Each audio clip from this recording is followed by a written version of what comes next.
All right, well, starting the next one, so we're going to start talking about energy and work. So we concluded out with momentum, so now we're going to work on energy and work. I'll first focus on energy, and so then work, and then we'll probably have a couple series of notes as we kind of move through. This will pretty much occupy most of the rest of the semester, with some other things that are attached in there as well. But the first thing we'll talk about is the definition of energy, which you have seen kind of throw out there in the general world. The energy sector, how much energy I have. I don't have a whole lot of energy today or whatever. So it's energy is tied to really your ability to do something or whatever in a loose sense. But in physics, it's sort of the same thing in there as well. It's the ability or capacity to do work. All right. So it's measured by the ability of doing work. There's potential energy, or the conversion of this capability to motion, or kinetic energy. All right. So with that starting off here, does this 10 ball right now have any energy right now? Yes or no? Yes. Most of you are saying yes. Okay. It's not moving. So why is there yes? Potential. Yeah. What kind of potential? You may not know, but why is there potential if it's not moving?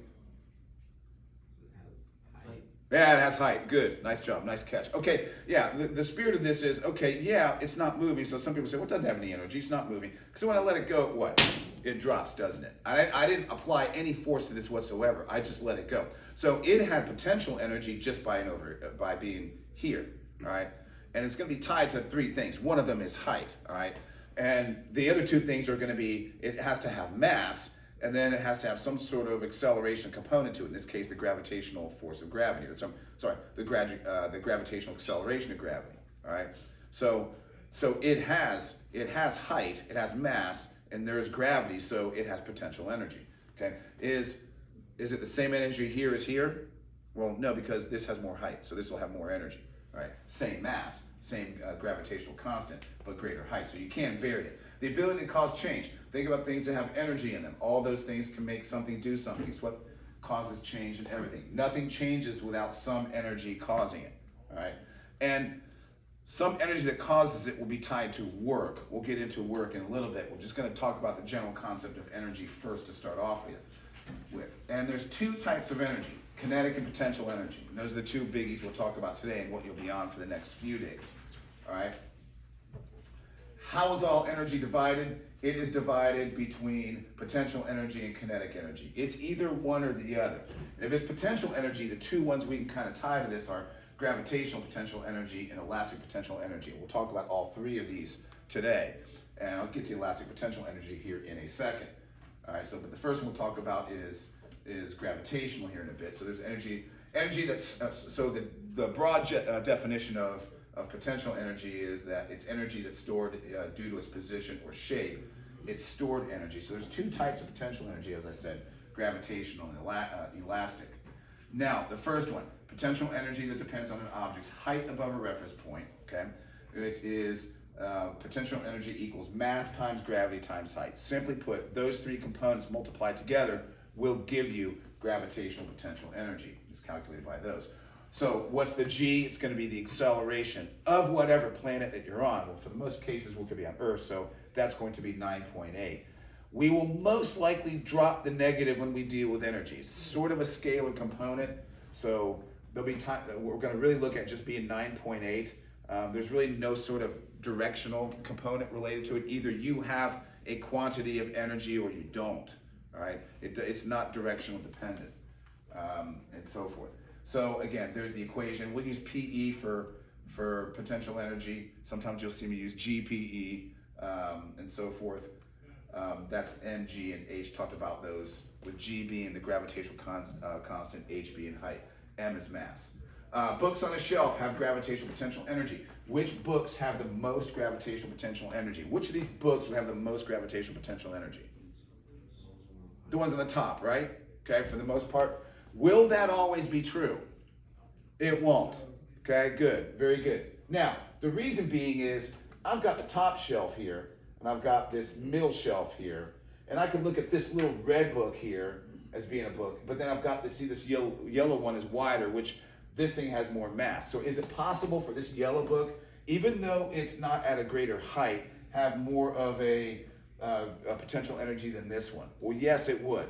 But in order for that to happen, its mass would have to overcome what here? The height, right. Okay. Like I can look at the ground being down here, and this has half the height of this, doesn't it? But what if this is 3 times the mass? Well, if you go back into mass equals, put this back up, let's leave that there. Sorry, if you go back and look at potential energy equals mass times gravity times height, right? If this is half the height, but this is 3 times the mass, okay, that one with 3 times will overcome that, won't it? All right, so usually height will matter, but it's also going to be a component of the mass, all right, because it's basically a product function here, mass times gravity times height. If you want to overcome a potential energy of something that's 2 times the height, you have to have something greater than 2 times the mass, and that'll create more potential energy, all right? Any questions on that concept so far? All right. Same thing, man and his cell phone on a ledge outside a very tall building. Which object, the man or his cell phone, has the most gravitational potential energy? Obviously the man, because the man has more mass, but they have the same height. Gravitational constant being the same. All right. What does potential energy depend on? How does it affect potential energy? Okay, height, the higher the object, mass, the greater the mass. Potential energy depends on both mass and height. As long as I don't change the planets on you, that gravitational constant will be the same. All right. Examples of this: water at the top of a waterfall stores energy. Yo-yo held in your hand stores energy because of a position, etc., etc. I can pull a yo-yo up. I can fling it and have the yo-yo go down, but because of the height, the gravity is what drops the yo-yo in the first place. All right. Water at the top of a waterfall stores energy. I mean, you could think of back in the old days, probably 1800s. They had those water wheels and streams that the water would come down from a height, and it would that wheel would turn because the water flow. That water flow was started at a height. That's why it was moving, and that would turn a wheel, which would do some job for colonialists if they were needed to have the energy do something. That wheel did something. All right, grounded up things in there and so forth. So that's what they used. They realized, well, water at the top of a waterfall, we're at a height, is potential energy. Okay, and that's how they used it. So potential energy of an object that's stretched, and elastic potential energy, which I'll start with this. This is a rubber band. I mean, it has gravitational potential if I drop it, but if I wanted to have it go along horizontal, all right, if I want to have it move this way, does it have any potential energy right now? If I want to have it move along the X, it doesn't, does it? Okay. Now, because if I said, okay, if I want this rubber band to shoot out this way, well, if I let go, it goes straight down. That's because of gravity, not because of any energy in the elastic of the band. However, the moment I do this, now does it have potential energy? Well, sure it does, okay? So I took it from here and moved back, which was about a distance of about 15, 20 centimeters, or 0.2 meters, 0.1 meters, is I moved it back here. Now it has elastic potential energy, because if I let go, what's gonna happen? It'll go choom, whoops, sorry. It'll go out to the side, all right? So now, can I vary the amount of this potential energy? Can I vary it? Sure, I can stretch it to here, it'll do something, stretch it way back here, it'll do more, even go further. Depending on how I can do it, I can configure this in a way to where it has a lot, and then I can make this rifle, all right? So you saw the difference between the two. Yeah, oh, getting a good rubber band fight is the funnest thing ever, all right? And so forth. So depending on the displacement of how much I stretch, all right, that will do, depending on the energy. So that energy transferred. Yeah, the energy was transferred from the elasticity of the rubber band into the rubber band, which then became kinetic energy, which I'll talk about here in a second. All right. Same thing with this. This is a spring. Does this have potential energy here? No. But the moment it goes all the way down here, it starts to gain it, doesn't it? Because after it maxes out here, now that I have this stretched out, it's trying to pull back at me. All right. So now there's potential energy because now it comes right back up. All right.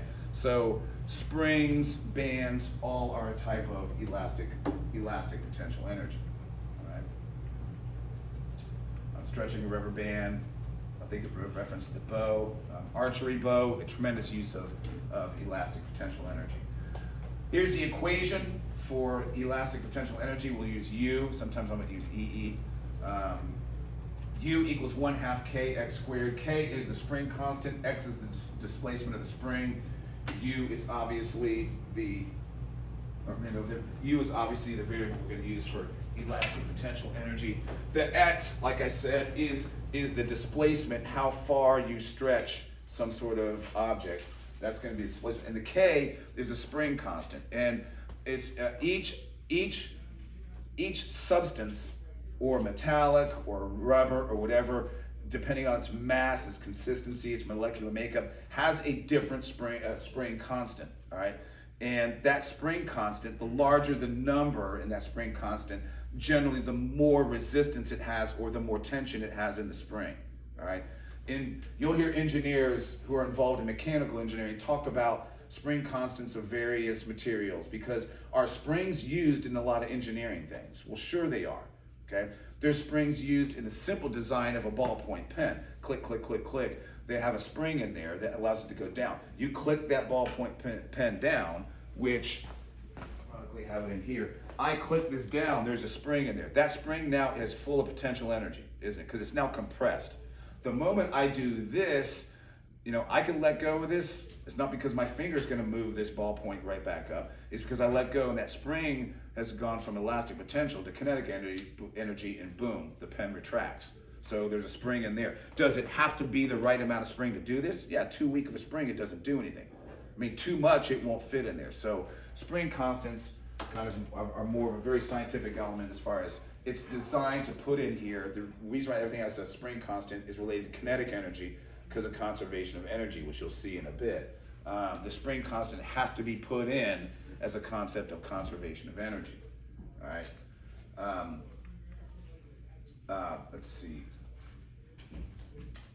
Elastic potential energy. The bow has energy because work has been done to change its shape. We'll talk about the work I put into the band to change its shape, but you have to put work into something to get it to create gravitational potential energy. All right. And then the energy that work is turned into potential energy. When the arrow is released, the potential energy in the bow and the string will be transferred to the arrow, creating kinetic energy, which we'll talk about here next in a bit. Compressed, squished springs also have potential energy. A spring has energy because work has been done to change its shape. Just like the bow, the energy of that work has been turned into potential energy. Kind of gone over a lot of that, so I won't go over this. Kind of repeating a little bit. Again, when the position of the objects is altered, it creates potential energy. So again, we already kind of went over all this, so I won't kind of go do that again. Now, kinetic energy. Kinetic energy preview. Kinetic energy is the energy of motion or energy in use. Any matter in motion has kinetic energy. There are many forms of kinetic energy. I mean, some of these forms are electromagnetic, thermal, electrical, mechanical. We're probably mainly dealing with mechanical types, but others can kind of come into play. And again, this is the key motion here. Any matter in motion has kinetic energy. If it has mass and if it has velocity, it has kinetic energy. All right. And the equation for this is kinetic energy. We'll use Ke equals 1/2 mv squared. Kinetic energy is calculated by squaring the velocity multiplied by the object's mass. Now, this is not a homogeneous, straight-up product rule here of mass times gravity times height, where everything's being multiplied together. These are being multiplied together. However, this is being squared, isn't it? So it will not be an equal distribution. If I have a 1 unit increase in mass compared to a 1 unit increase in velocity, well, the square is going to magnify that velocity way more. So you can have a 1 unit increase. If I had mass equals 2 and velocity equals 2 meters per second, I changed the mass from 2 to 3, so now it's 3, but I changed velocity from 2 to 3. Well, 2 squared is 4, but 3 squared is what? 9. So if it was an even distribution, 2 to 3, and then 2 to 4, then that 3 should be 3 to 6, but it's 3 to 9. So that's the reason why the velocity, as you can see exponentially, that makes the velocity kind of a heavier component in there. So really, the faster you go, it sort of starts to increase exponentially, doesn't it? In the form of kind of a quadratic. All right, and then, so that's, again, there are the units, the variables, and the units. And so if we talk about joules, that's what you're going to use for all energy or joules. So again, KE equals 1/2 mv squared. So I'll talk about conservation of energy. Just like there's conservation of momentum, there's conservation of energy. Energy is not created or destroyed, it's transferred. Just like momentum is never increased or destroyed or created, it's always transferred. So we talk about a system that comes into play is you have to define the system that's going to tell you what total energy is in that system. And they're usually closed system, which means a closed system is this 10 ball at a height here. System is what? The 10 ball and the floor and the gravity. Isn't it? There's nothing else that has an input on this. So when I drop this, it changes from gravitational potential energy to kinetic energy. Now, as it starts, before I release it, it's all of what and none of what? Yeah, right. It's all potential energy and no kinetic energy. So whatever is in the potential energy is in the total energy of the system, right? And I kind of look at this up here. So whatever, if I can have a mass equal to 2 kilograms, and I have the gravitational equals 9.8, and I have a height equal to, let's say, 3 meters. To find potential energy is going to equal mass times gravity times height. Potential energy is going to equal 2 times 9.8 times 3. Does anybody have a calculator? Somebody do 2 times 9.8 times 3. Can you run that for me?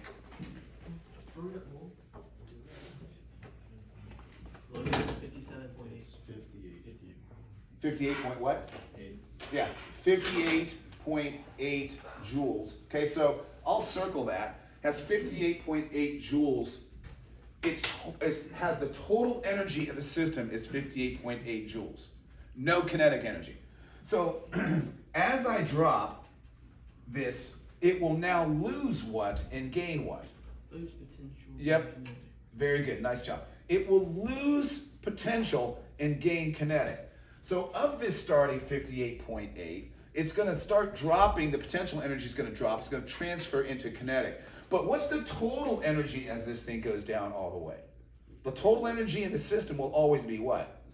Yeah, the same, 58.8. So if I get halfway down, I have half of the energy left up, isn't it? So if I get halfway down, I'm now down to 1.5. So I can basically take this divided by 2, and I'll have half of that left with gravitational potential, and the other half will be kinetic, won't it? All right, and you can see you'll see that using the system, you're going to eventually solving equations for variables using this kind of topic. So as I get down, I lose gravitational potential, I gain kinetic, and then right before it hits that ground, that sliver of space, it's all what and none of what? Yep, all kinetic and no potential left. All right, and so then at this point at the very bottom, there is still 58.8 joules of energy at the very, but it's all kinetic and there's no potential. And I could probably calculate what my velocity is or my mass is or whatever through that. So conservation of energy is a huge model here. And you'll hear me talk about that as we kind of break through after the break, and so forth. Any questions on that concept? Okay, it's pretty straightforward. What's the unit for kinetic and potential energy? The unit is joules, named after James Prescott Joule. He discovered the relationship between heat and energy and mechanical work, which led to the law of conservation of energy, which is what we kind of talked about here. How do we derive this unit? You don't have to worry about necessarily that. It's very similar to the units for mass, the units for momentum and impulse.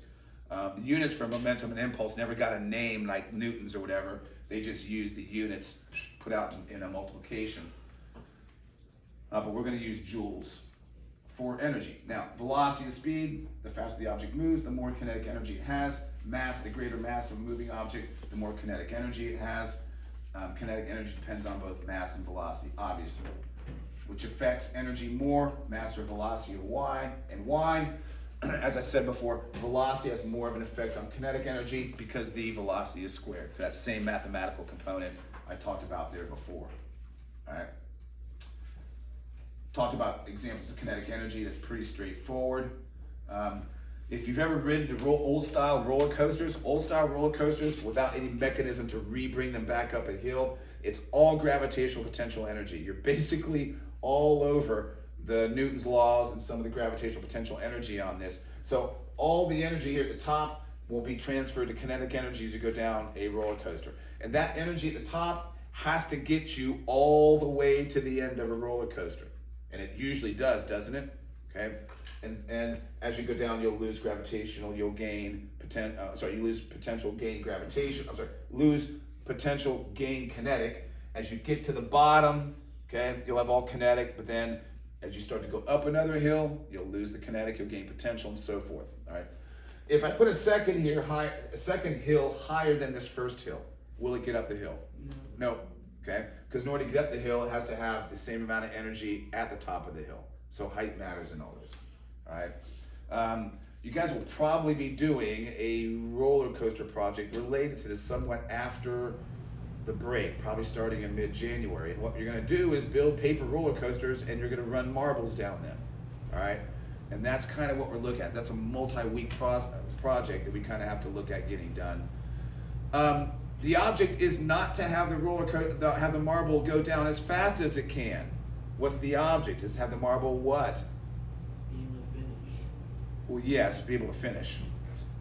You don't want it to go down fast. You want it to do what? Go down. It's the opposite of fast. Slow. Yeah, you want it to go down as slow. You want to take as much time as you can to go down. Why are we doing it this way? Well, it's easy to make a fast roller coaster. You just put one big hill and go straight down, and call that the roller coaster of splat. Like, what kind of roller coaster goes straight down and you're at the end? All right. So you have to design a roller coaster that takes as much time possible to get to the ground. All right. Why? Why are we doing it that way? So it's harder. That's maybe, but not that much harder. Would you rather buy a vehicle that gets 4 miles to the gallon or 30 miles to the gallon? 30. Sure, absolutely. You want your energy to be used efficiently, don't you? Okay? I mean, there are people who buy these big trucks or whatever, but they realize I'm paying a big 10, 11, 12 miles a gallon, and I'm paying a fortune in gas because, yeah, it's a gas guzzler. Okay, you have more mass. All right, but the efficient vehicles that get 30 to 40 miles per gallon, all right, they're designed on efficiency. How efficiently do we use gas? Is gas potential energy? Is gasoline potential energy? Sure it is. But I can put it in the car at the gas station. I put it in the car at the gas station. I can look at it, but the gas isn't going to do anything by itself, will it? Well, what has to happen to the gas? Well, ignite it, right? Okay, so I'm going to take a match and throw it right down my gas tank. Is that smart? No, it's entropy there. It will explode. Whoops. Okay, we have to manage the that's like the roller coaster goes down quick. You throw a match down the gas tank, it's going to explode. That's what it's supposed to do. So boom, you used all that energy in the span of 1 to 2 seconds. However, you inject that gas into a cylinder, ignite and compress the gas in there, ignite it, and control it. You're able to then control all that big explosion into small little ones for the purpose of turning pistons, which turn the crankshaft, which turns the axle, which turns the wheels in your car, and makes it go. All right. So that's what you'll be tasked to do, is using gravitational potential energy with a marble, creating a roller coaster that goes down slow. The longer time you get, the better grade you will get. All right, and that's kind of how this will work. You'll see that as we come up. But you have to know, you have to look at it strategically how to use gravitational potential energy efficiently. All right, that's kind of what that is. Energy stored and held in readiness. That's kind of like, and this one right here, you can see the skier pretty good. You're going to start with a lot of potential energy, goes down, and you'll lose gravitational potential. You'll gain kinetic. At the very bottom, it's all kinetic, but now you start to lose speed, so you lose all your kinetic energy. Your energy is being lost to what down here? Friction. All right, and we'll talk about how that dynamic works as well. All right, so again, I like this. You'll be doing some worksheets with this. I'm going to lose this to here. As we go down the hill, we lose potential energy, and we gain kinetic energy. All right, pretty straight up concept. Good diagram here. Same thing with the basketball in there as well. Starts all as kinetic energy. As the basketball goes up, it loses kinetic energy. Gets to the top, it's all potential. Again, same reason.